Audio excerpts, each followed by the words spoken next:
The Virginia Cable Telecommunications Association and your local cable provider presents Cable Reports.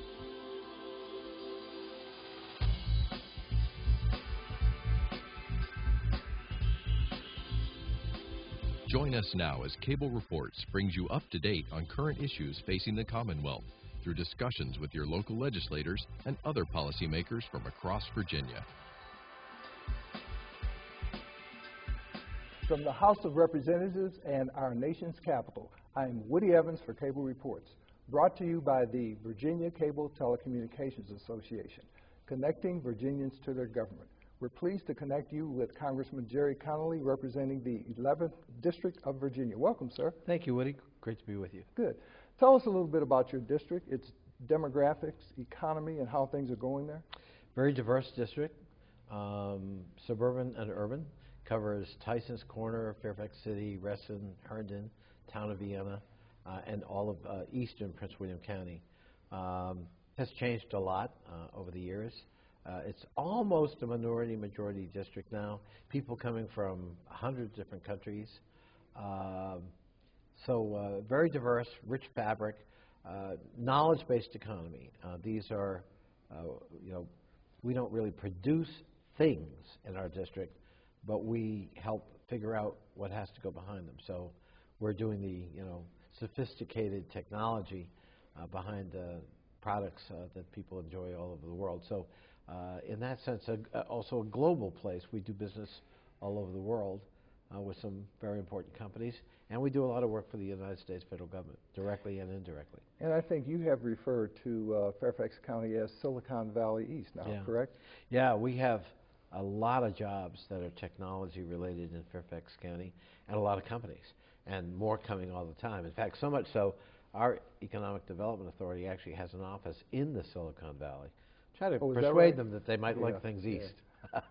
Now, what about military installations and just the presence of the military, be they veterans or people on active duty? Very important presence in my district. Fort Belvoir is just outside the boundaries of my district, but a lot of people who work at Belvoir and Quantico come obviously from and live in the 11th District of Virginia. So military retirees and active duty military are a very important presence in our district. We honor the military tradition. I'm proud of the fact that every year, for example, I appoint either the largest number or the second largest number of kids to the military academies. Is that right? We have over 36 going this year, which, when you compare that to 434 other congressional districts, that's a lot. And of course, I take it that with the number of federal employees, federal contractors in the military, sequestration has not been a good thing. No, sequestration is not a good thing. It's kind of a mindless approach, it seems to me, to budgeting, because it treats everything equally. And we need to prioritize, and we need to make sure that we have the investments we need, both on the defense side to keep America secure, but also on the non-defense side, because America is not secure if our economy is, contracting. America is not secure if we retreat on critical investments in research and development, education, and infrastructure. So we need to make sure that both sides of the budget are addressed, and sequestration has to be replaced. Now, you served for, 14 or 15 years as a member of the Fairfax County Board. That's and right. Served as its chairman at one time. And I think you coined the phrase, return on investment on IT. Well, let me take the federal government, but you're right, I talked about that at the local level as well. But at the federal government, we spend directly $82 to $84 billion a year in the procurement of IT. 82 to 84 billion. A billion. It drives a huge part of the market, right? So design, standards are set to federal requirements, and a lot of that, frankly, is used simply to maintain legacy systems, outdated systems, a lot of inefficiency. So we could do a lot more with that $82 billion to be much more innovative, to use technology, to deploy technology to achieve better ends. So that's one of my goals here in Congress. Technology is kind of one of the lanes I've chosen. I was pleased that we finally passed a bipartisan bill the Connolly bill, also known as FITARA, the Federal Information Technology Acquisition Reform Act, a mouthful, designed to try to streamline how we procure IT and manage it. And I'm very hopeful it can make a big difference and save billions of dollars a year. And I guess that's a really positive example of bipartisan legislation and cooperation. Absolutely. And it brought together two of the most unlikely allies. I mean, Darrell Issa and I agree on very little, but we certainly agreed on the need for this reform. And we worked together in a partnership very successfully. And I was very proud of the fact that Congress passed that bill last December as part of the Defense Authorization Act. Now, that committee you serve on, what other committees do you serve on, and why are they important to your constituency? I serve on that committee, the Oversight and Government Reform Committee, as you suggest, Woody, and then I also am a member of the House Foreign Affairs Committee, so dealing with U.S. foreign policy and our relations with countries all around the world. So two very important committees. I'm rather senior now on both of them, and very active on both of them, and they're both very relevant to Virginia and particularly to my district. Now, another kudo for you, by the way, relates to veterans we had talked about earlier, but there's a special veterans court that you were instrumental in creating and funding. Talk to us about that. Yeah, a lot of our returning veterans from Iraq and Afghanistan and from previous wars find, readjustment to civilian life can have a lot of challenges. Sometimes those challenges include legal ones. People run afoul of the law for whatever reason. And what we found is that if you could create a special veterans court where people who are staffing that court, including even the judges, are themselves veterans and can relate to the unique needs of reentering civilian life, we can maybe get veterans help they need. We can perhaps find a different way of treating their problems or their issues rather than just incarceration. And they've been very successful. There are about 200 of them now around the country. We've started one in Fairfax County, my home county, and I got an amendment passed just a few weeks ago here in the House to try to increase the funding for those. It's modest funding.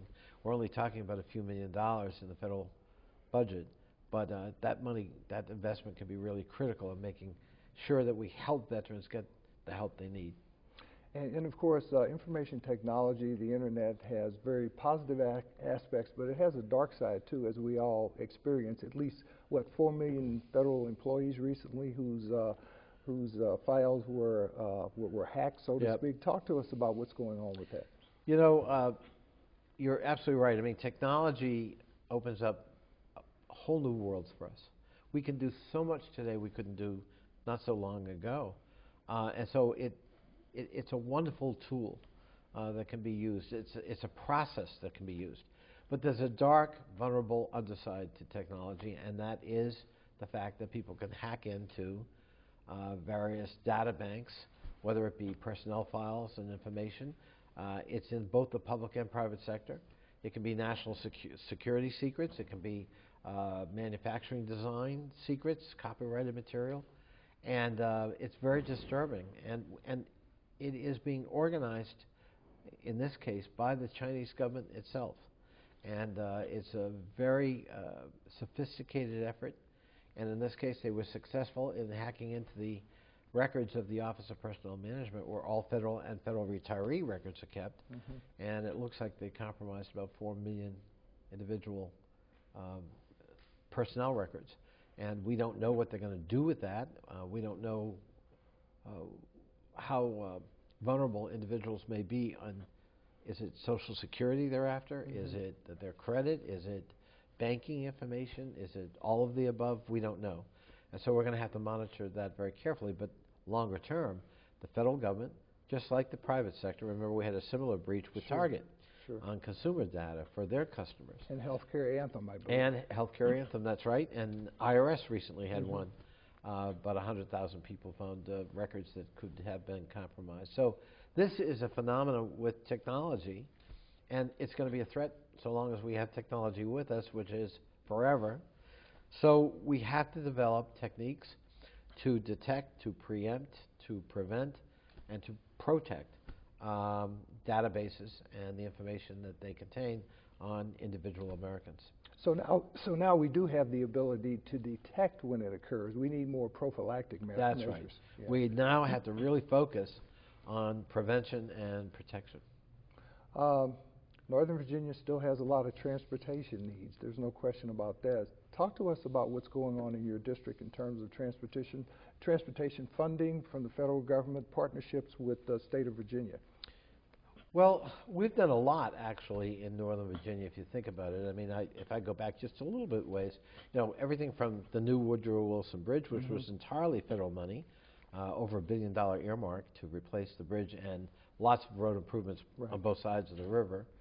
The Springfield Mixing Bowl project was a big project. Widening of 123, widening of West Docks to Reston, building a new Occoquan Bridge, building 10 interchanges on Route 28 to make that traffic flow move better. Hot lanes on the Beltway, hot lanes on I-95, and of course, one of my prides and joy, the opening of the Silver Line Phase 1 to Wheelie Avenue in Reston. These are important transportation investments that we have made with partnering with the state, with the federal government, and the private sector in Northern Virginia. And it's not a bad model for us nationally. Unfortunately, we're headed in the wrong direction nationally. We used to spend, I don't know, 3 or 4% of our GDP on infrastructure. We're now spending 1%. Chinese are spending 9%. You know, there are 600,000 or so bridges in the United States. At least 121,000 of them are rated from obsolete to downright dangerous.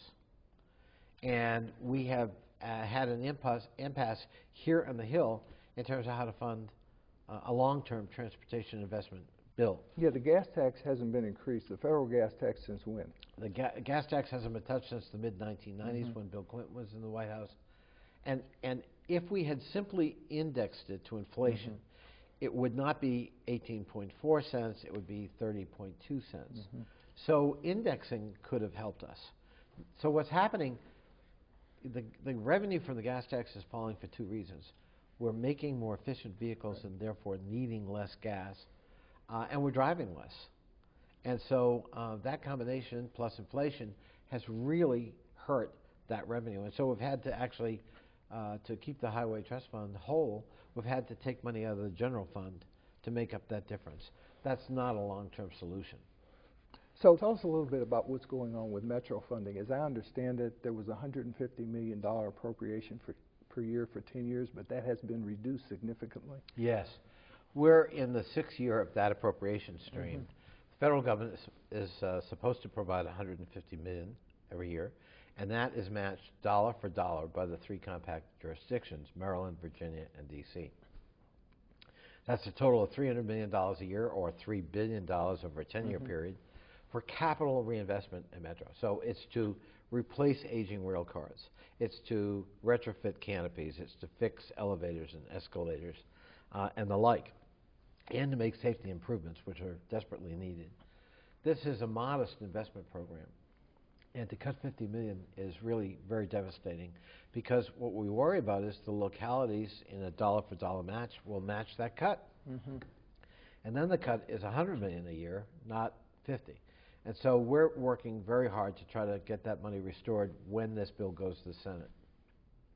Tell me why the Silver Line is so important. As I understand it, in terms of industrialized nations, our nation's capital is the only one that doesn't have a subway system from the airport into its city. We're the only industrialized capital that really doesn't have a rail link from its premier capital airport to the city. And the first time that idea was even mentioned with respect to Dulles was back in a federal document in 1962. 1962? Yeah. And we cut the ribbon last summer for Phase 1. We haven't finished Phase 2, so it doesn't go to the airport yet, but it will. So it's taken a long time to make this happen. It's vital for the Dulles corridor. It's vital for the success of Dulles Airport. It is also vital that the region's largest jurisdiction be connected to its regional transit system, Metro. So all around, it was a necessary and important investment. It's already making a difference in the corridor, and I think long-term will be a huge boon to the whole region, and especially to Northern Virginia. Great. Now, As you know, there's been a debate raging in the state of Virginia about the expansion of Medicaid. Virginia is one of a number of states that refuse to expand Medicaid. We've got a Supreme Court opinion that's likely to come down within the next 3 weeks regarding the Affordable Care Act. Talk to us about the importance of Medicaid expansion to the state of Virginia. Well, I'm a supporter of the Affordable Care Act. I voted for it, and I think it's proved its worth. I mean, there are fewer uninsured people in America, a lot fewer, by 12 million. There's a basket of reforms now that protect consumers, so you can't be denied care based on a pre-existing condition. We're closing the donut hole for seniors in terms of being able to afford medication, which becomes very important as we get older. And it's bringing down the cost curve. For the first time, health care costs have been very modest since we passed the bill 5 years ago. One provision in that bill extends the Medicaid program. It's unique to this bill. It's not like normal Medicaid in this respect. The federal government picks up the tab 100% for the first 3 or 4 years, and then thereafter 90%. That's a great deal for Virginia and for every state. For the General Assembly to insist for ideological reasons they're not going to do that means that 400,000 fellow Virginians will not have health care coverage. And it puts a terrible burden in terms of indigent care on hospitals and clinics throughout the state. And ironically, it's rural areas that are going to feel that more than anyone else. And it's just self-defeating not to expand Medicaid and take advantage of this incredible deal. Many other states have done so, including states controlled by Republicans like Ohio, Kentucky. So I just think it's a head-in-the-sand kind of policy by the General Assembly to refuse this program and the enormous amount of money that would come from the federal government back to Virginia, and it will help Virginians in terms of managing their health care. So what's happening to those dollars that are not coming to Virginia? Those dollars are going to other states that are doing it, including Republican-led states. So, you know, why should we miss out when it's really a win-win? It helps our budget, it helps healthcare institutions and hospitals stay in business, and it helps 400,000 of our fellow Virginians get access to health care. Now, there's a potential train wreck this month if the Supreme Court rules that the term state exchange doesn't allow a federal exchange to continue to receive subsidies. That's right. It's a very esoteric kind of argument, and I hope the Supreme Court doesn't fall for it. Unfortunately, we know that there are 4 members of the Supreme Court who don't like the Affordable Care Act and said so when they had a chance to opine a couple of years ago. So we're very concerned about that, and that could cost 6 million Americans their access to health care. 6 million Americans. 6 million are at risk if those subsidies fall because of a Supreme Court decision. And remember, the decision rests on what they consider ambiguity in the language of the Affordable Care Act. And I think they're frankly, you know, splitting hairs. The clear intent of Congress was to allow these subsidies. Otherwise, why would we create the exchange in the first place? Our whole goal is to bring more people into the system, not fewer. One of the goals was reduce that number of uninsured as much as you can, and that's what we've been working hard to do. So this would be a real step backwards by the Supreme Court if they rule that way. Now, your Republican colleagues have continued to press to repeal the Affordable Care Act. Do they have an alternative? The Republicans, 5 years later, have yet to put an alternative plan on the table. And every day that goes by, frankly, the Affordable Care Act becomes more successful by any metric you want to use. I think they're more hard-pressed today than ever before because now we have a record you can look at. You know, when they first came out against the Affordable Care Act, it was speculative. They could say, here are all the horrible things that are going to happen. Well, none of them happened. None of them. And a lot of good things did happen. And more and more consumers are feeling the benefit of that.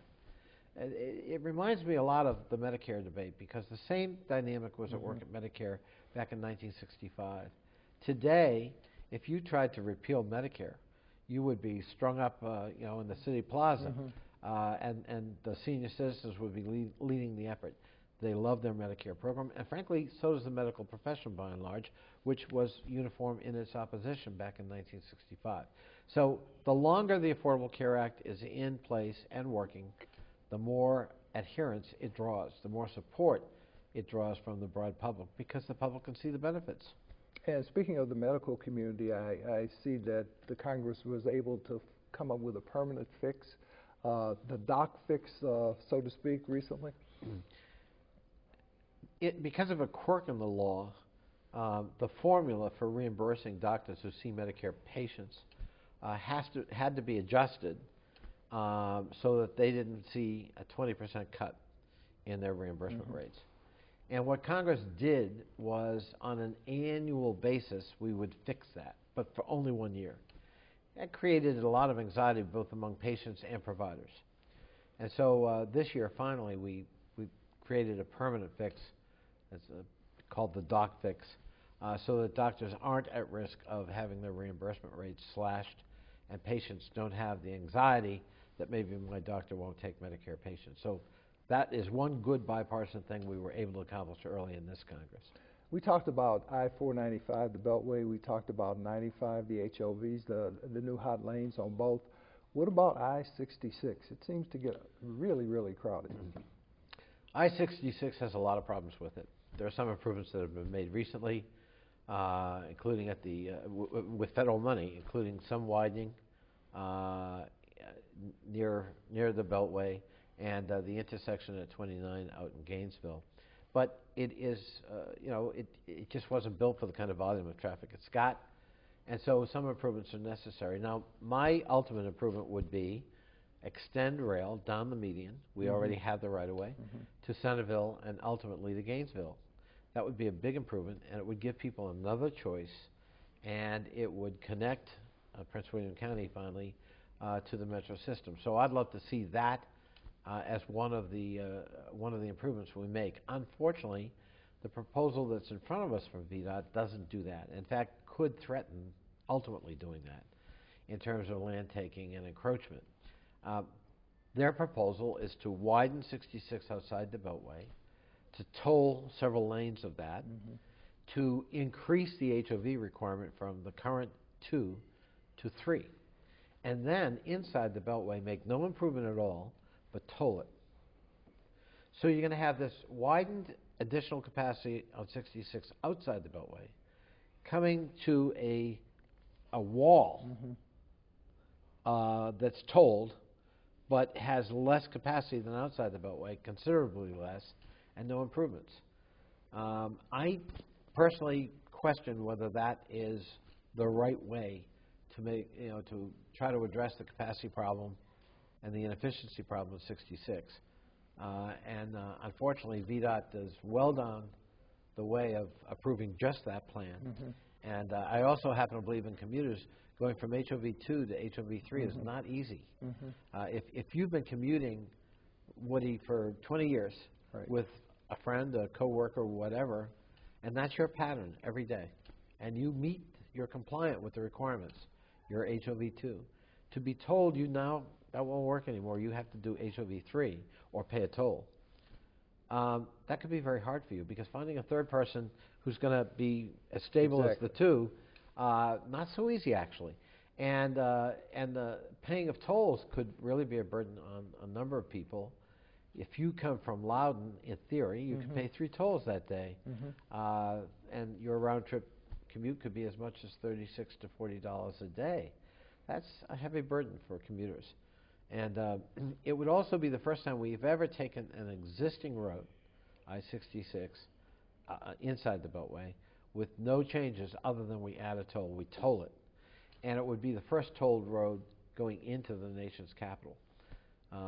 It's going to transform how commuters commute, and not necessarily for the better. And although I've been a big champion of infrastructure investment and lots of different projects, transit projects, airport projects, road and bridge projects, this one gives me pause, and I would hope VDOT will take more time to hear other points of view and to look at alternatives to this proposal. I'm not hopeful, but I think they ought to. Great. I want to take a few moments to draw upon your expertise in foreign affairs. I know you worked on the Senate side some years ago as a staffer. That's right. But more recently, last weekend, you attended with the President the G7 Economic Summit in Germany. Tell us what that was all about. Yeah, the President selected 4 members of Congress to join him. We got to ride in Air Force One, which was kind of a thrill. And we got to meet with his senior advisors, both on the economy, on economic advancements at the G7 summit, and on some other foreign policy issues. Trade was obviously a key topic because we're getting ready to vote on Fast Track and ultimately the Trans-Pacific Partnership Trade Agreement, which will encompass 40% of all world trade. 40%. 40% is huge. So it's a big deal, and it's controversial. We also talked about sanctions against Russia because of its incursions in the Crimea and the Ukraine. It was quite a fascinating process to be involved in, and a great honor to be asked by the President to join him. And so we went with him to Germany, and we participated in several events and did our own sort of tour of a number of companies in Germany and how they're succeeding and how they do it. And we certainly heard from a lot of Germans who very much want us to engage in free trade because they would benefit from it as well. We got about a minute left, but I want to give you an opportunity to comment on your pursuit of media cameras in the United States Supreme Court. Yeah, this is, I believe the Supreme Court's living, in the 19th century. The idea that they don't allow cameras in the open sessions of the court, I just think is a very antediluvian point of view. 21st century, our consumers, our citizens expect transparency and accountability. And no harm will be done. Many courtrooms around the country already do this. And the public's entitled to know and watch the deliberations of the Supreme Court in open session. No one's asking to put cameras, in their own cloakrooms or in the private chambers in which they hash out the merits of a case. But I think the public's entitled to know, and the Supreme Court already allows audio tapes and then often releases them even the same day. Well, they're half pregnant. If you're going to allow that, how about cameras in the court so that all Americans can see what their third branch of government does? Great. Well, we'll leave it at that. Our guest has been Congressman Gerry Connolly, representing the 11th District of Virginia. Thank you for watching Cable Reports, brought to you by the Virginia Cable Telecommunications Association, connecting Virginians to their government. Till next time, I am Woody Evans. Mm-hmm.